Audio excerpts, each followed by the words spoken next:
안녕하십니까. CJB 뉴스 매거진 7 시작합니다.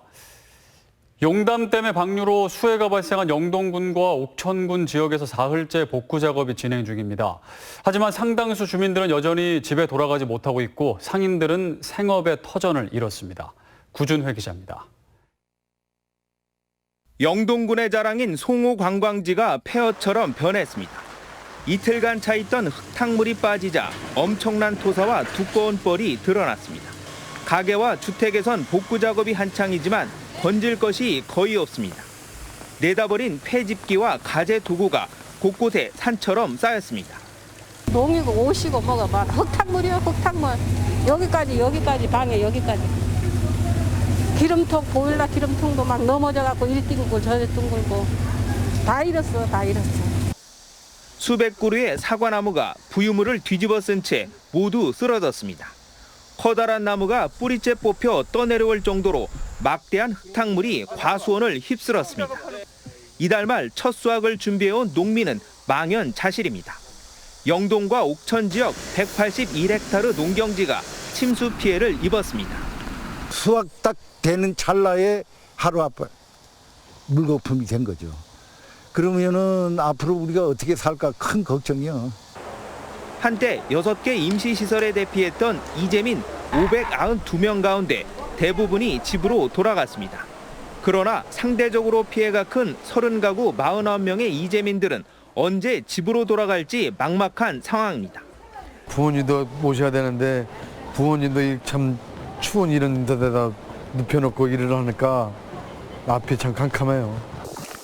끊어졌던 군도와 지방도 등 21개 도로 대부분이 소통이 재개됐지만 두 곳은 여전히 통제되고 있습니다. 영동군 양산면과 학산면을 잇는 금강 세월교로 통하는 도로입니다.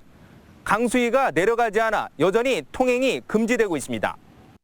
수재민들은 옷가지 하나 갖고 나오지 못할 만큼 순식간에 강물이 들이닥쳤다며 자연재해가 아닌 인재라며 분통을 터뜨리고 있습니다.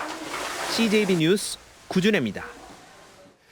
유례 없는 폭우에 도내 곳곳에서 이재민이 속출하고 있는 가운데 쥐꼬리 재난지원금이라는 볼멘 소리가 나오고 있습니다. 재난지원금에 현실성 있는 단가 조정이 필요하다는 목소리가 높습니다. 안정은 기자입니다. 20여 가구의 한적한 농촌 마을이 쑥대밭이 됐습니다. 폭우로 인한 산사태로 토사가 주택을 덮친 겁니다. 몸만 겨우 빠져나온 터라 앞으로가 더 막막합니다. 그러니까 지원이 뒤따라야 되는데 왜냐면 경제적인 면도 그렇고 지금 수확기가 됐는데 하나도 건지지를 못하고. 정규영 씨는 벌써 2번째 가게가 침수되는 피해를 입었고 재난지원금이 별 도움이 안 된다는 걸 알고 있습니다. 4년 전에도 그러고서 안 그런다고 보상이냐고 뭐 돈백만 원죠, 돈백만 원. 이야, 냉장고 뭐 다 나갔어요 지금.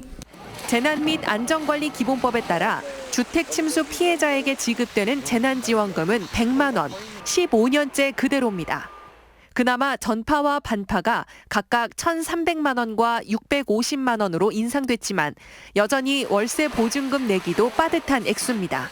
재난지원금을 받으신 분들은 금액이 턱없이 적다고 생각하실 것입니다. 그러나 재난지원금은 보상이 아닌 구호의 성격으로 이해해 주시기 바랍니다.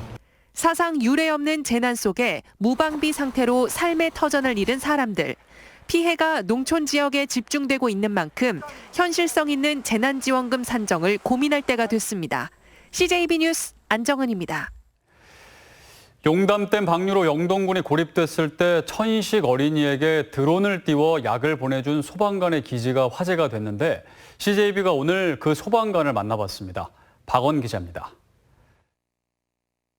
지난 8일 영동소방서에서 촬영한 영동군 양산면 일대입니다.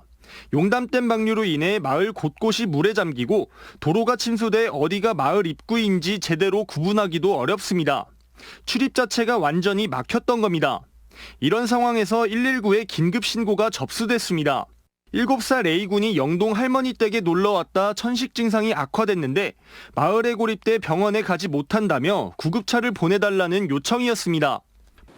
구급대가 신고 장소로 출동했지만 도로 침수로 접근이 불가능했던 상황이었습니다. 모두 발만 동동 구르고 있던 순간 민원실에 근무하는 박국진 소방장이 기지를 발휘했습니다. 이런 상황에 대비해 드론 기술을 익혀둔 박 소방장은 드론에 천식약을 테이프로 붙여 1.2km 떨어진 목표 지점에 보내는 데 극적으로 성공했습니다. 요구조작 머리 위에서 이제 드론을 띄운 거죠. 거기 정지시켜 놓고 이제 드론을 이제 착륙하려고 하는데 내리는데 조종기 영상이 끊기더라고요. 그래가지고 그 끊기는 영상 때문에 힘들었는데 그 신고자하고 통화를 하면서 날씨가 좋지 않은 데다 거리가 멀어 자칫 개인 장비만 버릴 수도 있었지만 아이 건강이 먼저라고 생각했습니다. 그 사람 생명이 더 중요하고 어린이가 이제 그 약을 받아서 괜찮을 수 있다면은 이제 제 드론은 뭐 드론하고 사람 생명하고 뭐 비교할 수는 없잖아요. 박 소방장의 기지로 A군의 상태는 호전됐고 물이 빠진 뒤 집으로 무사히 돌아갔습니다. 영동 양강면에서는 침수로 고립된 노부부를 구조대원들이 산을 넘고 접근해 업어서 구조하기도 하는 등 악조건 속에서 소방관들의 헌신이 돋보였습니다. CJB 뉴스 박원입니다.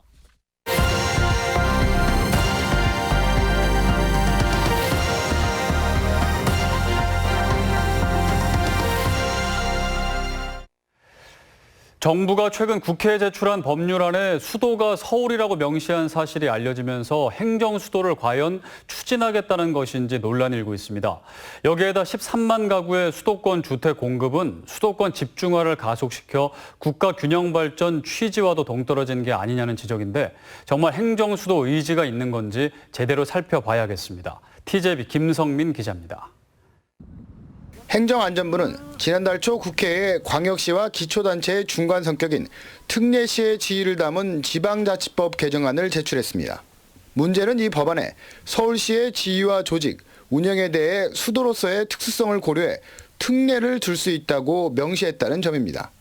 한나라의 중앙정부가 있는 곳이 수도라는 점에서 민주당이 국회에서 청와대와 국회를 옮기겠다며 세종시 행정수도 이전 카드를 꺼내든 것과는 정반대입니다. 행정수도 완성이 수도권 과밀화 해소와 국가 균형 발전 차원에서 추진이 필요한 건데 서울에 대해 수도의 특수성을 고려하겠다는 건 앞뒤가 맞지 않는다는 지적이 나옵니다. 수도권 과밀화 인구 분산이었거든. 그런데 그거하고 완전히 엇박자라고 그럴까? 안 맞는 논리를 좀 내놓고 또 주장하는 이 정부가 이런 가운데 정부가 수도권 부동산 문제 해결을 위해 세종시 인구를 훌쩍 넘는 13만 2천여 가구의 주택을 새로 공급하기로 하면서 논란이 확산되고 있습니다. 태릉 골프장과 서울 용산 미군기지, 정부 과천청사 등에 최대 50층까지 아파트를 짓기로 한 겁니다. 정부는 이번 대책을 통해서 서울 권역 등 수도권 주택 공급을 적극적으로 확대해 나갈 계획입니다. 수도권에 인구가 밀려들어 부동산 문제가 발생하고 지방은 인구 소멸 현상을 빚고 있는데 정부가 수도권 인구 집중이라는 정반대의 해법을 꺼내들었다는 비판이 나옵니다. 자칫하면 행정수도 완성이란 동력 자체를 이룰 수도 있는 만큼 정부가 허울뿐인 행정수도가 아닌 국가 균형 발전을 제대로 지키라는 목소리가 커지고 있습니다. TJB 김성민입니다. 노령층이 이용하는 전국 곳곳의 사회복지시설에서 코로나19 집단 감염이 우려됨에 따라 비대면 서비스에 관심이 높아지고 있습니다. 비대면을 활용한 서비스를 도입해 코로나 위기를 극복하는 복지시설도 점차 늘고 있습니다. KBC 이준호 기자입니다. 들이마시면서 두 팔을 천장적으로 반듯하게 쭉 펴십니다. 광주 광산구에 사는 임건자 씨는 요즘 안방에서 사회복지관 선생님들을 만나고 있습니다. 요가 수업을 비롯한 복지관의 온라인 프로그램을 통해 건강을 유지합니다. 늘 보던 강사님이 또 해주시니까 너무 친근감 있고요. 정말 따라하기 쉽고. 복지관이 지난달부터 제공한 온라인 콘텐츠는 모두 17개. 아직 걸음마 단계이지만 5천 건에 가까운 조회수를 기록할 만큼 조금씩 호응을 얻고 있습니다. 복지관이 개관하더라도 하는 프로그램이나 이런 것도 집에서라도 쉽게 보실 수 있게 영상을 만들 계획에 있습니다. 요양원에 입소한 어르신에게 며느리가 대형 스크린을 통해 안부를 전합니다. 어디 아픈 데는 없으세요, 어머니? 화상 면회 시스템을 도입한 광주의 한 요양원은 외부 감염원을 철저하게 차단한 이후 입소자들의 감기 증상 등이 현저하게 줄었습니다. 외부에서 들어오는 바이러스, 종사자들도 밖에 나갔다 들어오니까 그 바이러스가 전면 어르신한테는 차단이 되다 보니까 퍼센티지로 따지면 한 70에서 80%는 줄었습니다. 코로나19 위기를 극복하기 위해 비대면 서비스 도입 등 사회복지시설의 진화가 계속되고 있습니다. KBC 이준호입니다. 네, CJB 뉴스 매거진 7 함께하고 계십니다. 내일 충북의 날씨 알아보겠습니다. 박지영 캐스터 전해주시죠. 네, 이번 주면 비가 그치지 않을까 싶었는데 예상치 못한 변수가 생겼습니다. 태풍 장미는 오늘 밤이면 동해상으로 완전히 빠져나가겠는데요. 이 크기도 소형급이지만 다량의 수증기를 머금고 있어서 내일까지 많은 양의 비를 더 쏟아붓겠습니다. 충북 전역에 적게는 50에서 많게는 200mm가 넘는 큰 비가 내리겠는데요.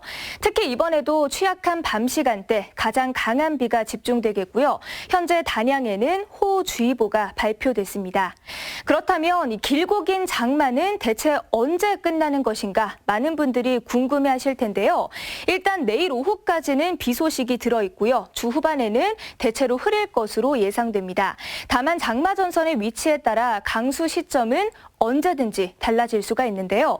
현재 충북은 전국에서 산사태가 가장 많이 발생했습니다. 이 장마가 끝날 때까지 끝까지 대비를 철저히 해주셔야겠습니다. 날씨였습니다.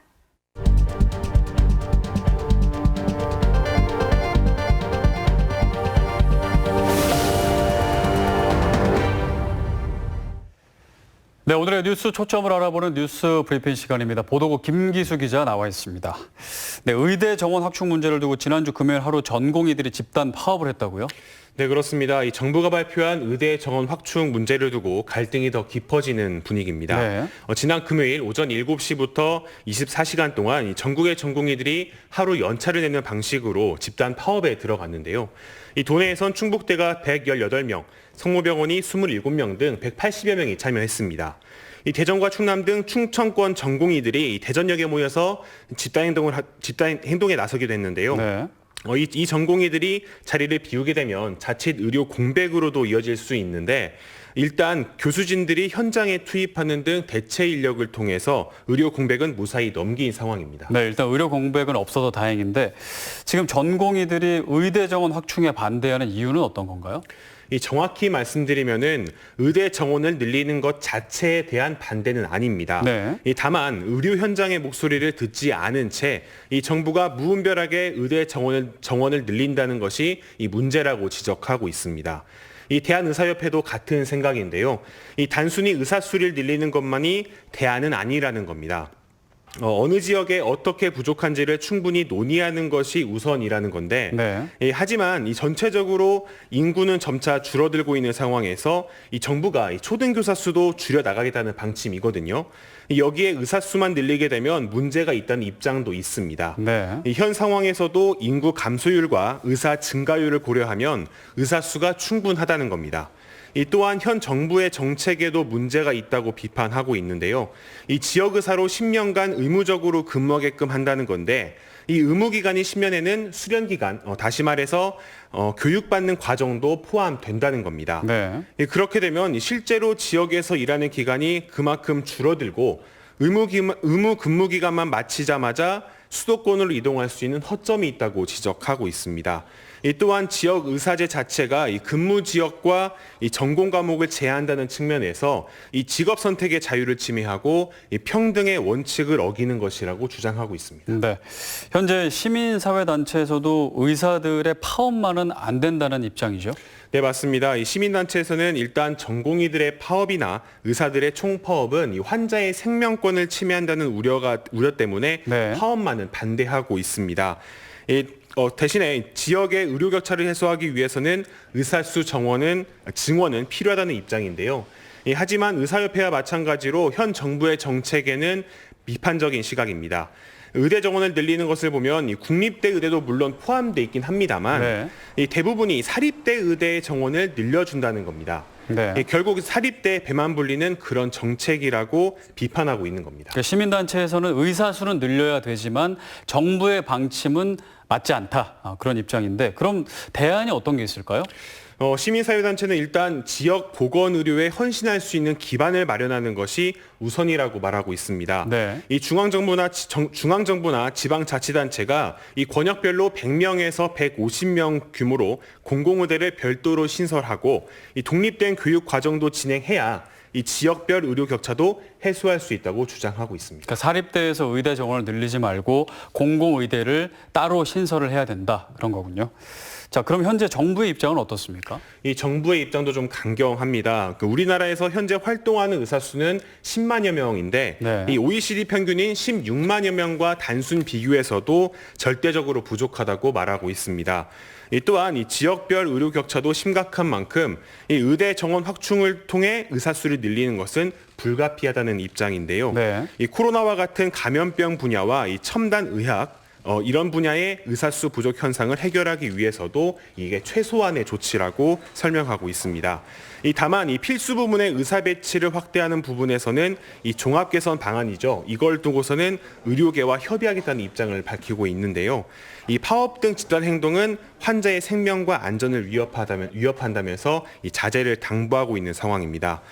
또한 박능우 보건복지부 장관도 직접 나서서 협의체를 구성하고 대화에 나서고 있는 상황인데요. 네. 하지만 오는 14일이죠. 금요일엔 대한의사협회 주도로 의사 총파업에 나설 예정입니다.